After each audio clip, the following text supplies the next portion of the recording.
Барлықтарыңызға сәлем, және менің YouTube арнама қош келдіңіздер. Және бүгінгі видеода мен сіздерге қазіргі таңда хит болып жатқан осы көк шай маскасын сіздермен бірге тексеріп көретін боламыз. Міне.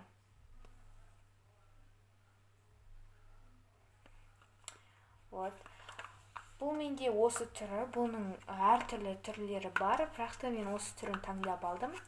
Ал ендеше бірге көретін боламыз. Қазір мен душтан шықтым. Кеттік. Осы маска Green Tea маскасы.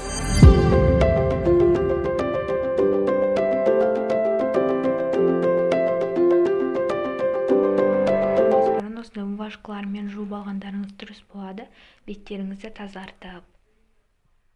Жағып жатырмын. Іші осындай домалақ түс екен, ашылуы қиындау, бұралып ашылады екен. Ішінде тағы крышкасы болады. Крышканы ашқан кезде абайлаңыздар.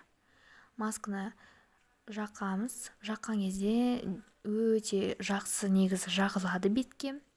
Жалпы, бірақ бұл масканы қолданбас бұрын өздеріңізге тексеріп алыңыздар, себебі келмей қалуы мүмкін. Міне мен осылай жағып шықтым, және бұны көздің айналасына жақындатуға болмайды. 10-15 минуттай ұстайсыздар. Сосын мен жуып тастадым, потому что мен кеуіп кеткендіктен салфеткамен сүрте алмадым. Негізі салфеткамен сүртеді, немесе жуып тастайды. Мен жуып тастадым. Бірақ өздеріңізге қазір көрсетемін эффектісін. Расымен де эффекті жақсы.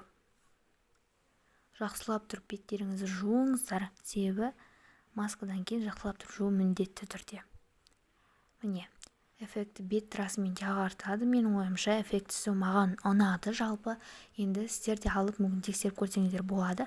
Бірақ та бірден айтайын, өздеріңізге келетінін тексеріп алыңыздар. Мен нақты сіздерге қайсы келетінін білмеймін ғой. Сол үшін де сау болыңыздар. Осымен видеом аяқталды.